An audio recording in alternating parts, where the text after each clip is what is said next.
Azərbaycan Dövlət Su Ehtiyatları Agentliyinin sədri Zaur Mikailov sənədsiz evlərə su verilməyəcəyini bildirib. Bu açıqlama bəzi çevrələrdə böyük qanun pozuntularının üzə çıxarılması kimi qiymətləndirilir.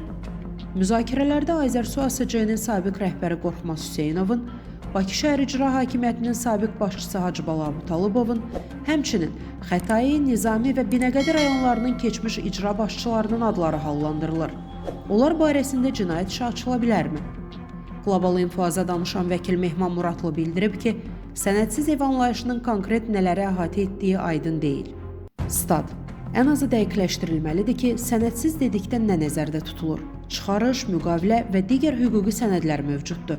Hansı sənədlərin olmaması evlərin su təminatından məhrum edilməsinə əsas verir? Bu məsələ açıq şəkildə izah olunmalıdır. Mehman Muratlı'nın sözlərinə görə, Hacıbala Abutalıbov və digər şəxslərin məsuliyyətə cəlb edilməsi üçün konkret faktlar olmalıdır.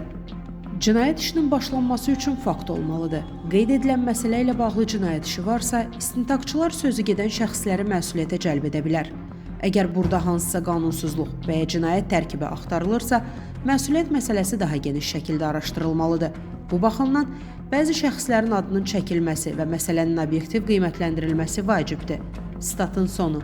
Əziz izləyicilər, xəbərlərdən məlumat əldə etmək üçün kanalımıza abunə ola bilərsiniz.